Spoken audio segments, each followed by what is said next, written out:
All right, so welcome to another deep dive. This time we're going to Middle-earth, right into the heart of it.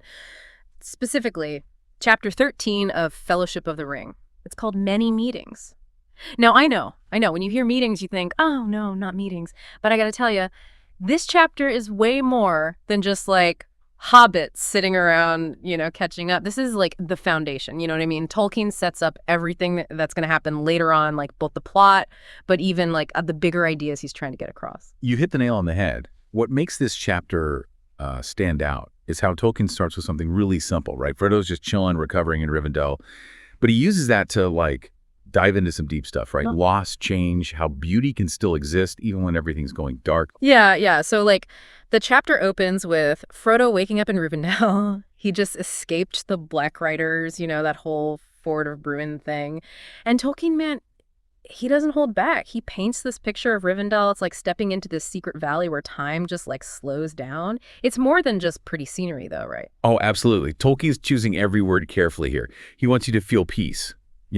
Tranquility, like you're outside of time. You see words like tranquil, luminous, even timeless popping up over and over. It's the opposite of all the danger and harsh stuff from the chapters before. This isn't just Frodo taking a nap. It's a sanctuary, a place to heal. Like the weight of the world gets a little lighter there. Yeah, totally. It's like finally coming up for air. And you know what? Frodo's not alone in Rivendell. He's back with his Hobbit buddies, Sam, Merry, Pippin. These reunions are so important. It's not just about the feels, It shows how much Frodo's already been through. Think about it. These hobbits, they just wanted a simple life back in the Shire, and now they're this crazy world of danger and darkness. And they're tougher than they look, You see them growing, getting stronger. And then there's Bilbo, the guy who gave Frodo the ring in the first place. Bilbo. He's not just there for a heartwarming moment. He's like a warning sign for Frodo. Shows what holding onto the ring for too long can do to you. Yeah, Tolkien describes him as old, tired, Yeah. Like a shadow of his old self. Right. And then there's that moment, right, when Bilbo wants to see the ring again and he like transforms for a second. It's pretty unsettling. Whoa, yeah, that was scary. Makes you realize the ring isn't just some made-up thing, It has real consequences, even for someone like Bilbo. I wonder if Tolkien's kind of hinting at what could happen to Frodo, too, that darkness inside him. Oh, you're definitely onto something there. Remember, Tolkien was a pretty religious guy, Catholic. And those ideas like temptation, fighting against evil, they're all over his books. Bilbo's transformation is like a big flashing sign saying, hey, anyone can be corrupted, even the good guys. That's a really good point. Tolkien isn't afraid to show how the ring messes with your mind, It's not just a heavy thing to carry, it's heavy on your heart, too. So we have these reunions, happy and sad at the same time, but then we meet new people, too, right? Elrond, the big guy in Rivendell, and his daughter, Arwen. I mean, Arwen's not around much in the book, but she's a bigger deal in the movies, especially the 2001 ones. That's true. That's one of the big changes Peter Jackson made, giving Arwen a bigger part. More romance, more screen time. Makes you wonder why he did that, huh? You think it was to, get more people interested? Or was there a deeper reason? It's probably both, honestly. The romance thing, that definitely pulls in a wider audience. But Jackson also seems really into exploring hope and love, even when things are really dark. Arwen being there, it reminds us that even in a war, you can still find beauty, love, something worth fighting for. Yeah, that's a good point. And speaking of fighting, Many Meetings isn't just about hanging out and relaxing, right? Frodo finds out about this big council that's going to decide what to do about the ring. Oh, yeah. That council, that's Tolkien's way of building the tension, reminding us that even though Frodo's safe for now, the real journey is just beginning, and the stakes are huge. Like the fate of everything depends on this. Yeah, it's like the quiet before the storm. You can feel something big is about to happen, You got the peace of Rivendell, these reunions, Bilbo's freaky moment, and then boom, the council's coming. It's a lot to take in, even for a hobbit. And that's why this chapter is so good. Tolkien's a master at this, right? He sets the stage for the big adventure that's coming, but he still gives us these moments with the characters, those small emotional beats that make it all feel real. And what about the movies, huh? We talked about the 2001 ones, but there's that animated one from '78 too. Do you think either of them really captured what Many Meetings is all about? That's where things get interesting. The 78 version, it's trying to keep things moving, so it basically skips over most of this chapter. It wants to get to the action, which means you lose a lot of the character stuff we've been talking about. So it's more like a quick summary than a deep dive. Yeah, exactly. Jackson's 2001 version goes the other way, Adds stuff, especially with Arwen, and the way Rivendell looks on screen is just amazing. Oh man, those visuals were incredible. Rivendell felt so real, so magical. Totally. Jackson and his team did a phenomenal job bringing Tolkien's world to life. But those changes, even though they look amazing, they do change things. Some people might say that the 2001 movies, they go for spectacle over, the subtle stuff in Tolkien's writing. That's a great point. It makes you realize that turning a book like Lord of the Rings into a movie, you got to make choices. And those choices affect how people see the story. Exactly. And that's what's so cool about studying these adaptations. It's not about saying one is better. It's about understanding why they did what they did, what the filmmakers thought was important. So if you're all about Tolkien's original vision, you got to go with the books. But if you're open to something more visual and maybe a bit more dramatic, the 2001 movies are pretty awesome. But either way, Many Meetings gives you so much insight into Tolkien's world, his characters, and those themes that never get old. Totally. And it's a chapter that speaks to us on a personal level, too, Yeah. We all need those moments to rest and recover, times to step back and figure out what's next. Many Meetings shows us that even when things are dark, there's always hope, always beauty, and you can always find strength with people you care about. So, we talked about how Tolkien uses language to set the mood, to make you feel things. But one thing that sticks with me is how the hobbits react to Rivendell. It's not just, wow, this place is pretty. They're like totally blown away. It's true. I mean, think about it. They're used to the Shire, right? Wide open spaces, cozy little hobbit holes. Rivendell, it's like another world. Waterfalls, these amazing gardens, elven buildings that are like works of art. It's beyond anything they could have imagined. Exactly. Tolkien uses their point of view, like he shows us the extraordinary through their eyes, especially Sam's. That dude is all about appreciating the simple stuff, the beauty of nature. Sam, he's the heart of it all, isn't he? And Tolkien, remember, he was a deeply religious guy, a Catholic, and you can see that, like that sense of the divine in how he writes about nature. For Sam, Rivendell isn't just pretty, it's almost holy. It's like a spiritual recharge, a connection to something bigger. Yeah, it's like he's rediscovering that beauty in the middle of all this darkness and danger. And that connection to nature, it's like it gives him strength, even when he's scared. You got it. And I bet a lot of readers feel that way too, right? We all have those moments where we just stop and look around and go, wow, the world is amazing. It gives you peace, helps you see things differently, even hope sometimes. It reminds you that even when things are bad, there's still beauty out there if you just, open your eyes and look for it. But we got to talk about the shadow hanging over Many Meetings too. The ring. Sauron. That threat's always there. Yeah, you're right.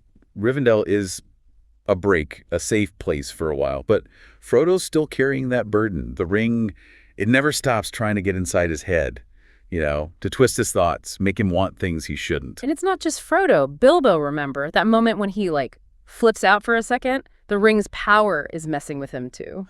That scene. It's so important. It's like Tolkien saying, look, anyone can fall prey to this thing, even someone like Bilbo. It's a warning for Frodo. Shows him what could happen. It raises the stakes, Makes you wonder, how does Frodo resist it? What's inside him that lets him carry that burden without, totally losing it? That's the core of Frodo, right? I think it's his humility, honestly. He doesn't think he's some big hero or a leader. He's just a hobbit who's been given this, impossible job. So it's not about being powerful or famous. It's about doing the right thing, even when it sucks. Exactly. It's that sense of duty that keeps him going, even when he feels like giving up, or when the ring whispers those tempting little lies in his ear. He's carrying the weight of the world, but not for glory or anything, just because he knows it has to be done. And that's what makes him such a great character. He's not a warrior, not a king. He's just a normal guy, a hobbit, who finds this crazy strength inside himself when everything's falling apart. And it shows you, even the smallest person, they can make a difference. Even in the darkest times, there's still hope, still courage. That's the heart of the Lord of the Rings, I think.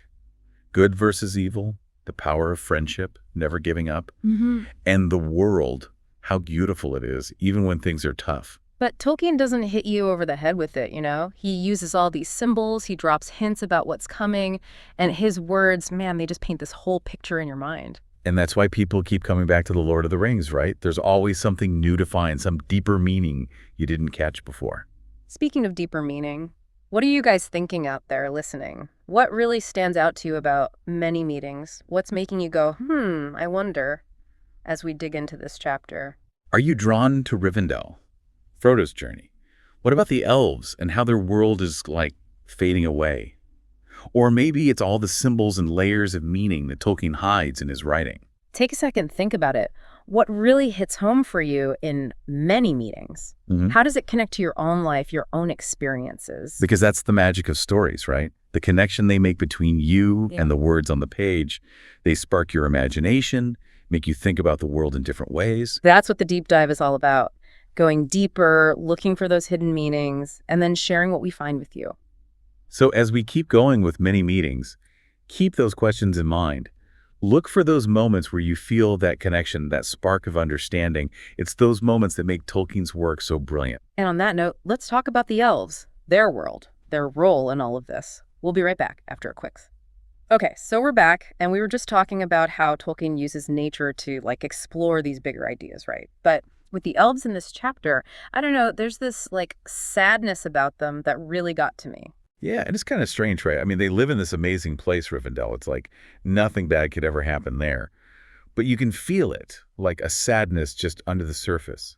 This feeling of loss that they can't shake. It's like they've been carrying all the weight of history. They've seen it all, the good and the bad, all this beauty and pain, and it's left like a mark on them. You know what I mean?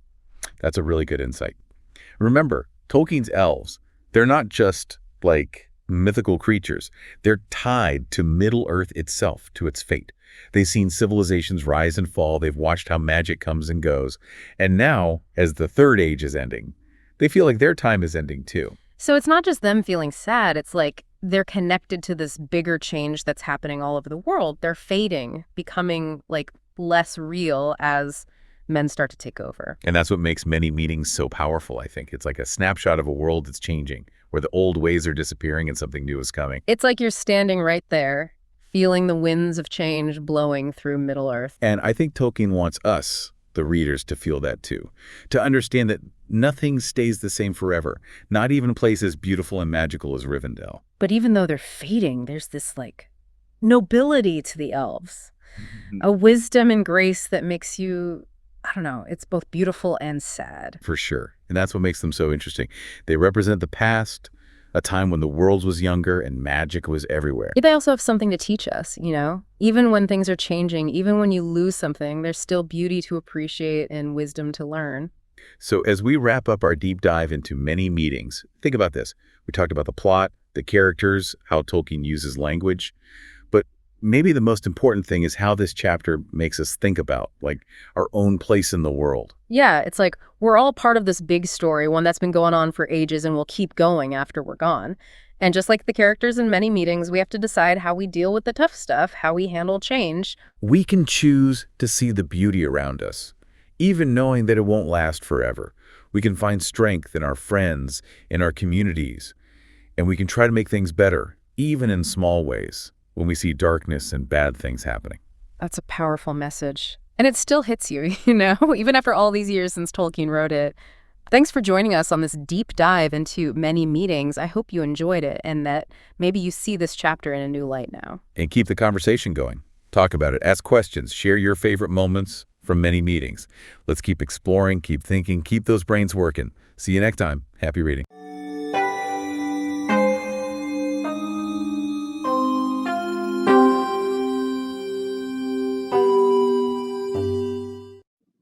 Me